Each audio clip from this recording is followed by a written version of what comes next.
Chapter 3. The next day, Evan sacrificed £5 to use the shower facilities at Paddington Station. He was failing at the challenge once again and could barely cope with the smell of BO, never mind actual hardship. To maintain some pretence, Evan merely wet his hair and didn't shave, but at least he recognised the reflection in the mirror and felt slightly fresher. He ate a quick lunch from a street vendor, and then as the afternoon wind turned icy, walked out of the city in the general direction of the motorway. Luck was with him, because he'd only gone about 5 miles when his outstretched thumb attracted a lorry driver, passing him on Hendon Way and heading onwards to the A1. Initially all was well, but then he began having a moderately severe control issue. Evan had forgotten about his body's innate aversion to baked beans, which was understandable given he was a reasonably wealthy man who usually frequented London's nicer cafes and bistros. As a result, it was a long time since he'd last had the noxious bean farts, and the effect seemed only heightened by the addition of a dubious side of coleslaw. The whole stomach-roiling concoction was now trying to make a break from Evan's body at salmonella speed, and unfortunately for the poor truck driver, there was no room in the cab to hide from his near-constant stream of eggy gas. After 10 more miles, during which the driver valiantly attempted to ignore the rising stench, he finally reached his limit and pulled in at the first lay-by that had a parking space big enough for the truck. By nature, Evan considered himself a regular blokey bloke, but unlike many men, he wasn't the type to fart in public and make jokes about it, nor did he inflict it on others on purpose. So when the driver turned to look at him with watery eyes, Evan didn't even ask. With an apologetic shrug, he reached around for his bag, and slightly red-faced, he muttered a humble apology and exited the cab. The driver wasted no time rolling down his windows and pulling back onto the road, leaving Evan in a fog of diesel fumes which barely masked his overwhelmingly pungent stench. Looking around in disgust, he spotted a sign proclaiming he was 10 miles from St. Neots, not an area he was familiar with. There wasn't even a handy bush so he could rectify his bowel problem. Figuring it wasn't wise to attempt another period of confinement, Evan set off on foot along the grass verge. As he walked, his backside continued playing the accompaniment to Battery by Metallica, which didn't add to his general disposition. He left the main road at the next exit and followed the signs towards Cambridge and Newmarket, hoping to find more hospitable conditions in that direction. It turned into too long a hike for his charity shop boots, and he was soon grumpy, footsore, and ready for a place to stop. Finding a hidden spot to go to the toilet, he wiped his bottom on something he felt sure had the potential to leave a nasty rash, comforting himself with the thought that at least any diseases he picked up would add authenticity to his writing.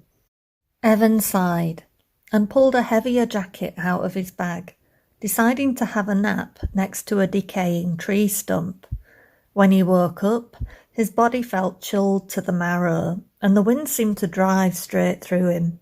He was seriously teased off, and the likelihood of staying homeless was fast evaporating. So were any ideas of considering himself a credible researcher. Committed to toughing it out?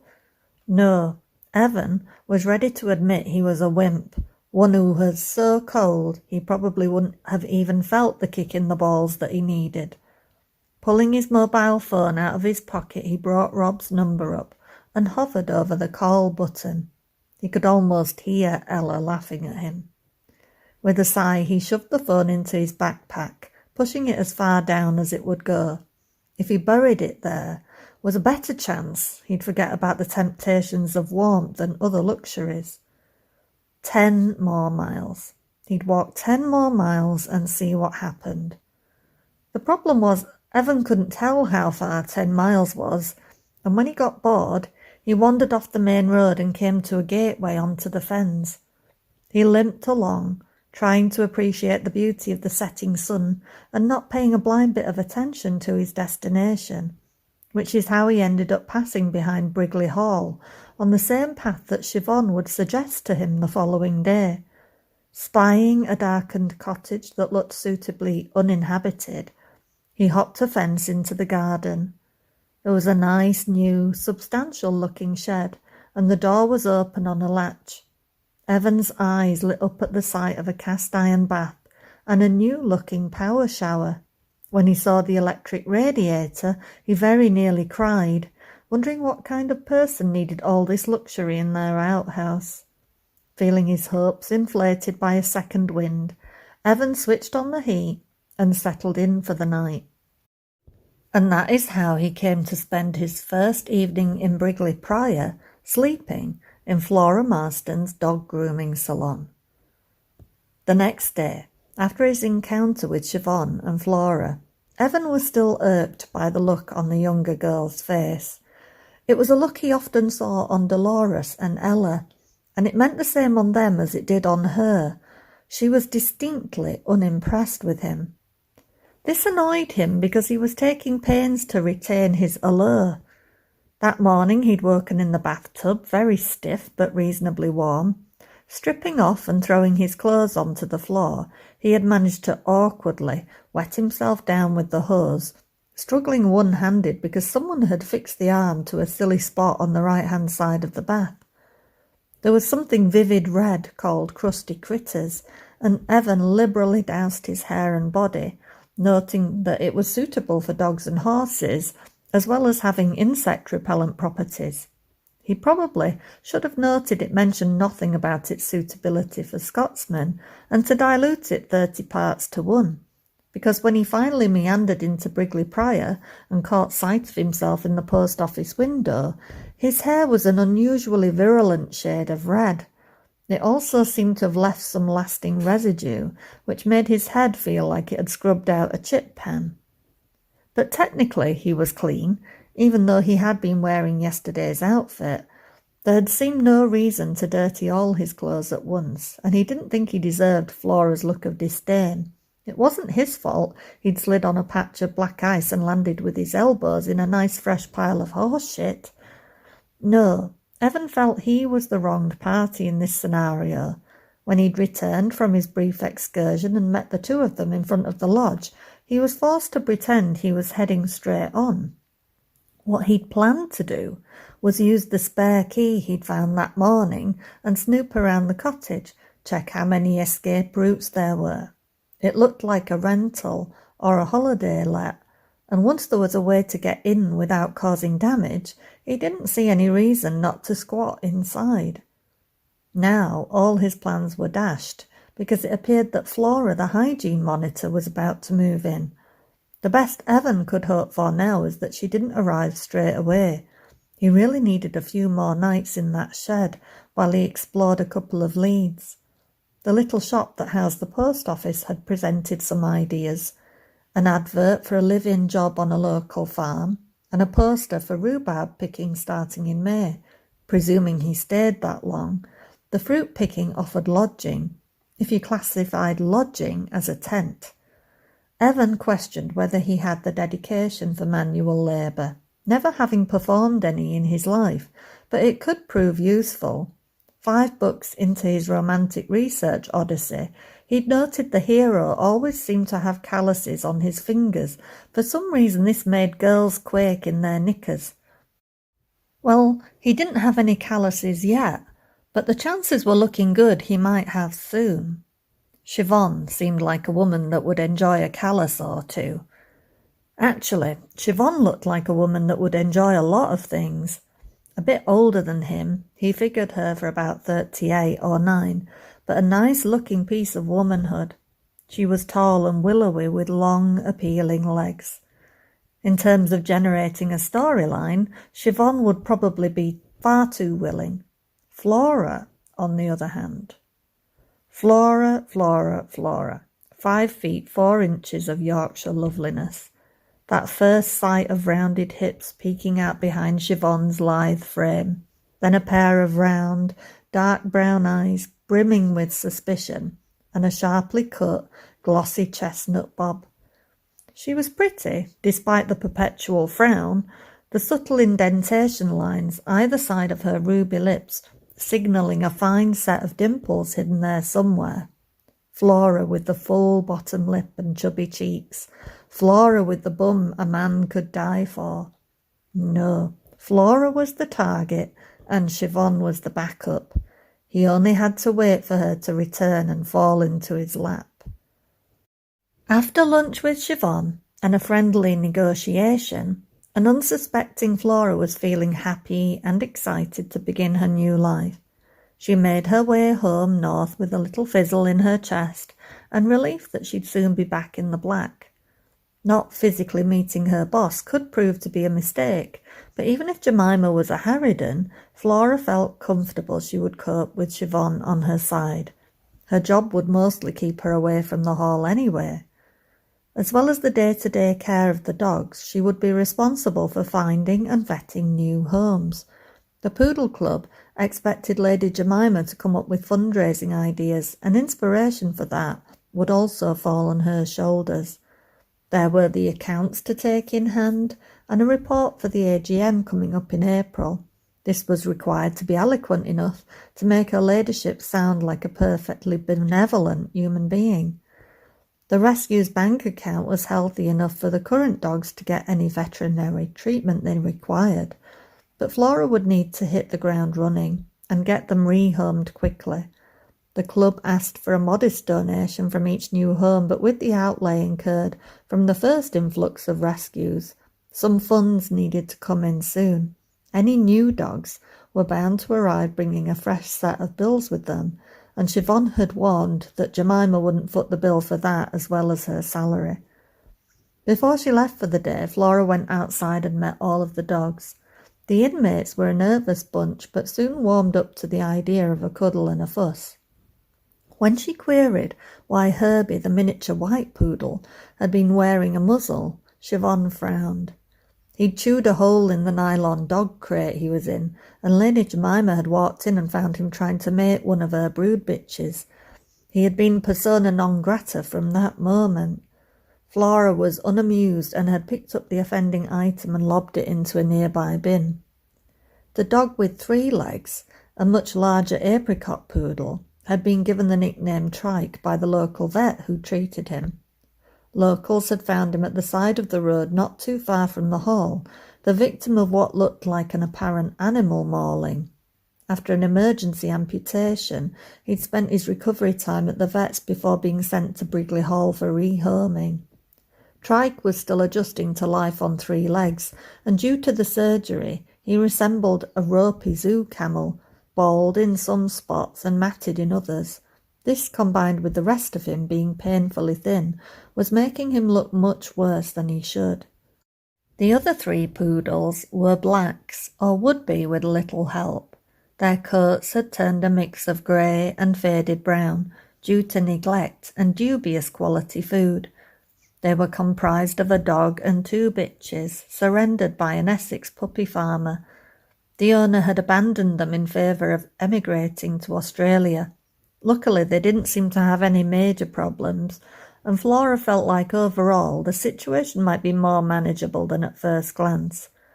There was a brief spell remaining to introduce herself to Lucy, Lady Jemima's kennel maid, and help her feed them before she had to leave. Flora gave each dog a thorough loving, feeling a lot more optimistic, before setting back off home to Ripon. It was around 7 when she breezed in the door of Oliver and Freya's semi-detached home, and Flora was immediately bowled over by an armful of schnauzers. Hello, yes, it's me. Get down, you daft buggers. I know I smell of strange dogs. Have a good sniff and get it over with." Flora bundled them together and rubbed their bellies before letting them out into the back garden. The house was quiet and she wondered what had happened. No sign of Freya, and Ollie should have been home by now. Then she spotted the note on the kitchen table. "Dear Flo, hope it went well. Dogs are fed, and Ollie was home early and walked them. I was thinking what to cook for tea when contractions started, so I'm at St. Joe's. Don't worry, We'll call when we know anything. Cross your fingers for me. It's fucking awful. I'm not happy. Love, Freya. Flora laughed. It was just like her sister to start without her. The two of them had never experienced the mythical bond, the one that was supposed to nudge one twin when something was happening to the other, a fact that had always made them feel a little sad. Having only each other to rely on growing up, they'd longed to have that extra connection.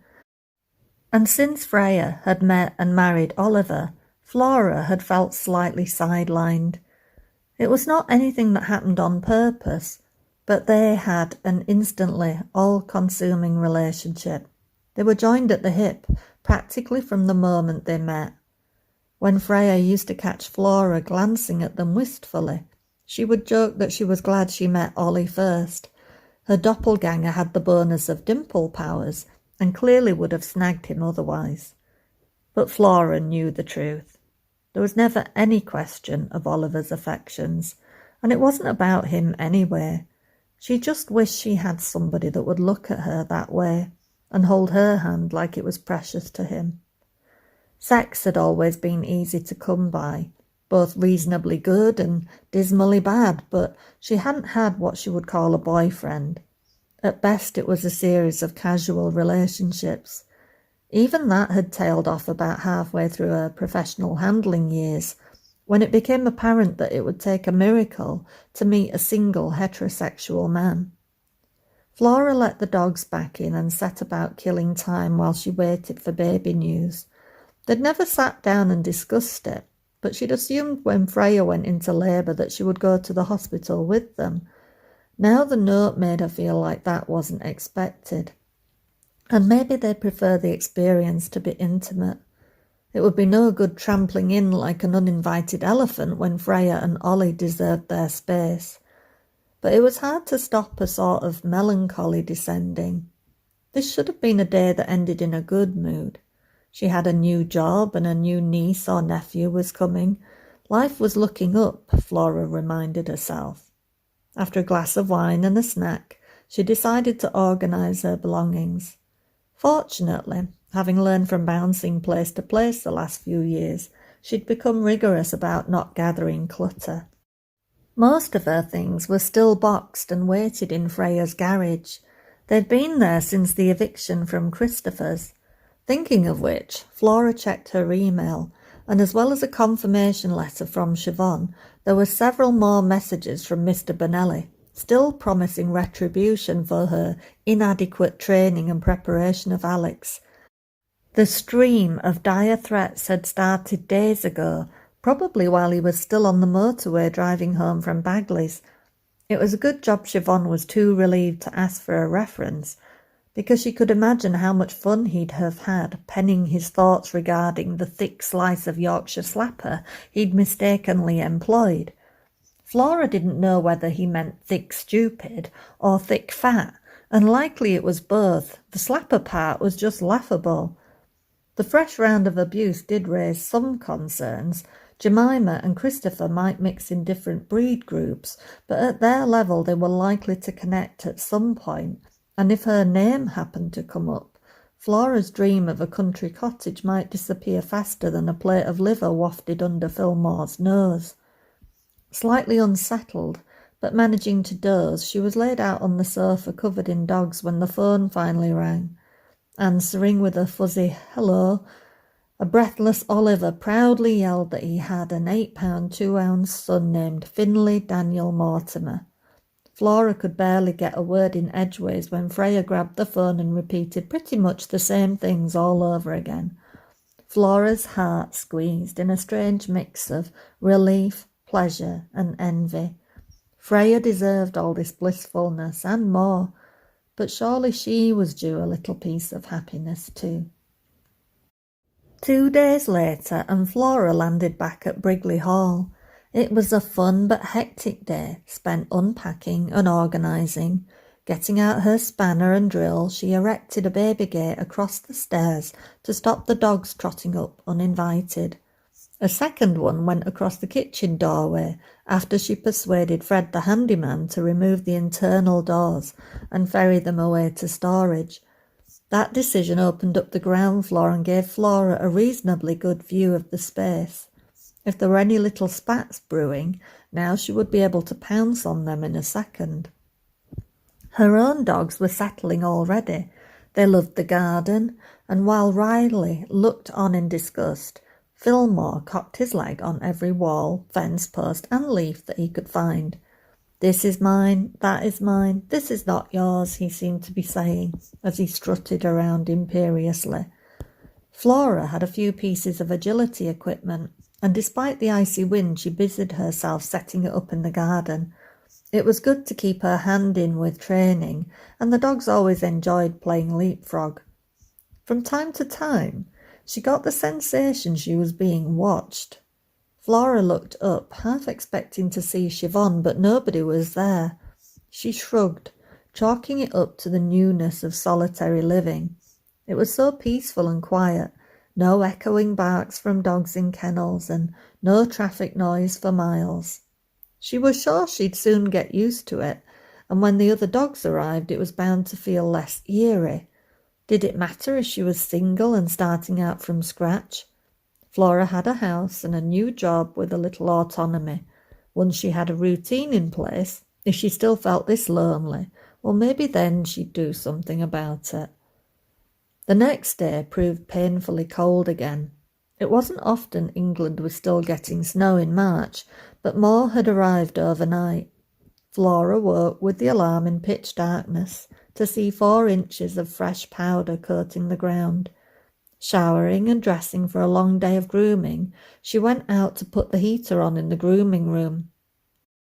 It struck her as odd that when the door opened, warmth hit her as if the radiator had just gone off. She made a mental note to check and see if it was on a timer. The last thing she wanted to do was rack up a huge electricity bill.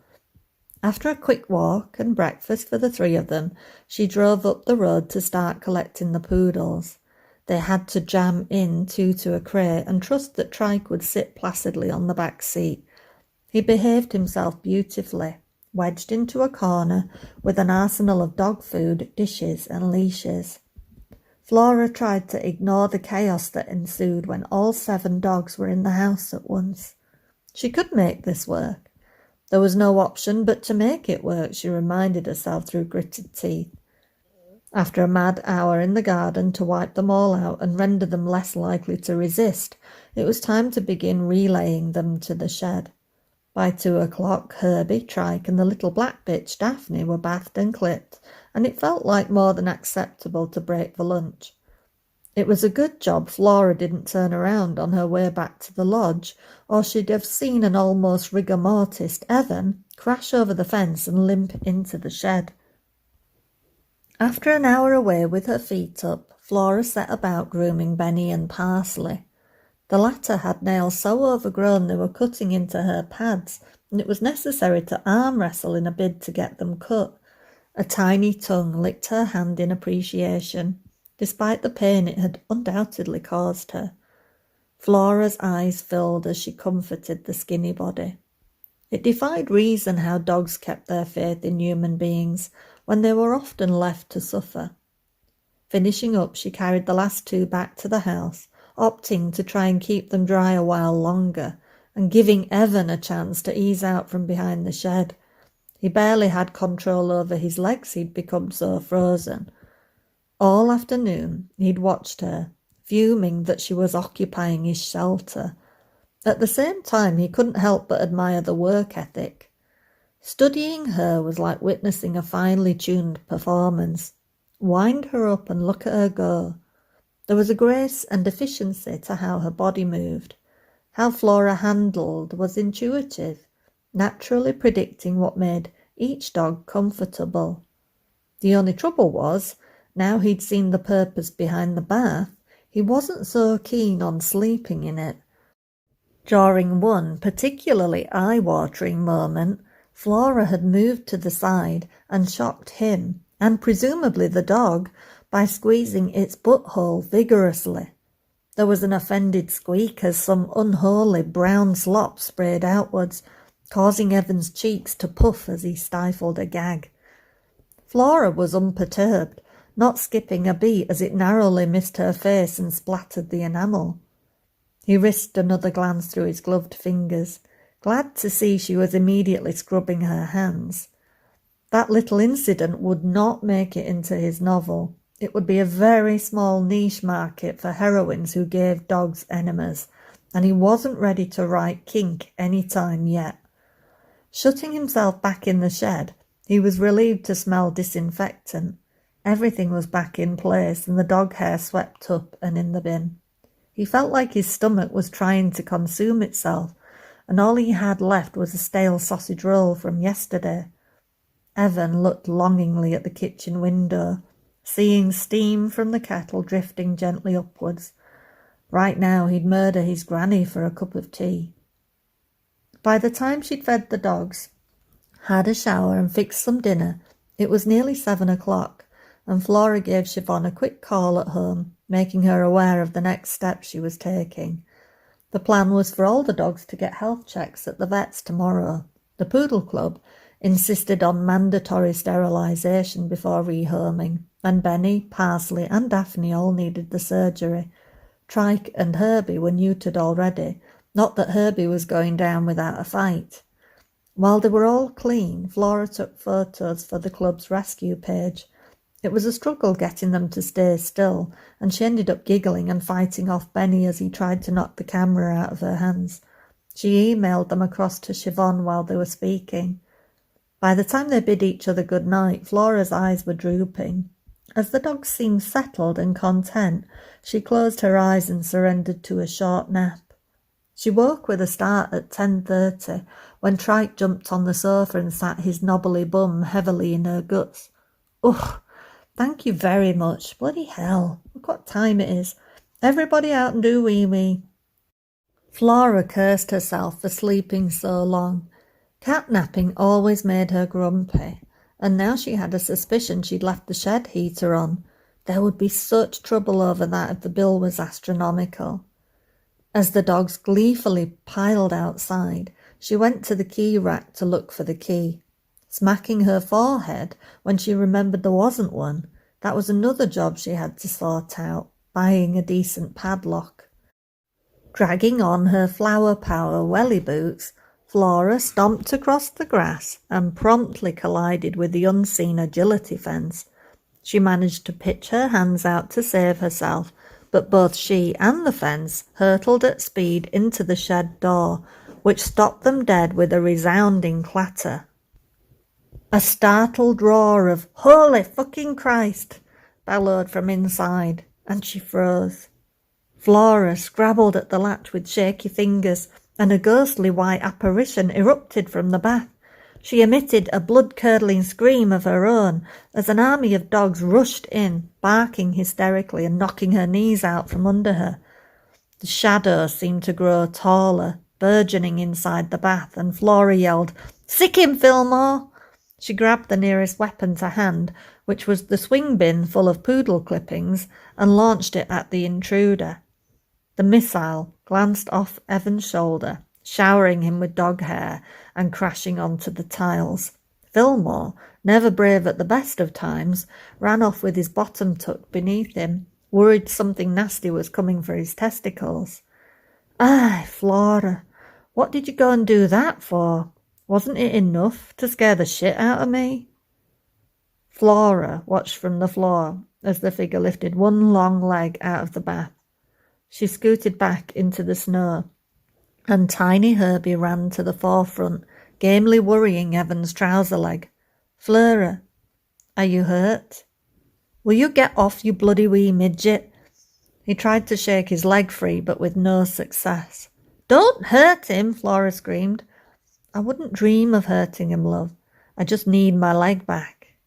The shadowy figure slumped to its knees in front of her, and the penny finally dropped as Flora recognized the accent. "Flora?" "Hell, it's you, whatever your name is." "Oh, now, that hurts my feelings. You practically shut down my left ventricle, and you don't even remember my name. It's Evan." He leaned forward and grasped her hand, pulling her up off the ground. "I scared you?" Flora snatched her hand back. What the hell are you doing out here? Sleeping. Or I was. Are you insane? Jesus, it's you that's been running the heat all day and night. How long have you been staying out here? Evan tried to get a word in, but Flora held her hand up and interrupted. Stay right there and don't move. I can't have a conversation with you while the dogs are milling everywhere going doolally. I need a second to put them in the house. I mean it though. Don't you move or I'll call the police.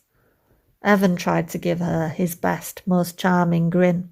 It was a waste of time, as it was pitch black in the shed, and the poodle fluff stuck to his stubble was not a reassuring look for him. The naked bulb overhead flared to life as Flora finally located the drop cord. Evan sucked air in through his teeth, the change of light making his eyes sting. Her face suddenly changed, and one side of her mouth tried its best not to crack a grin. Oh dear. I stand by my previous advice. You really shouldn't move. Evan nodded and sneezed, sending a cloud of hair floating up to tickle his eyelashes. Flora turned and jogged back towards the house, calling a litany of names as she went. Like lambs with a shepherdess, the pack followed her, and she returned in less than a minute.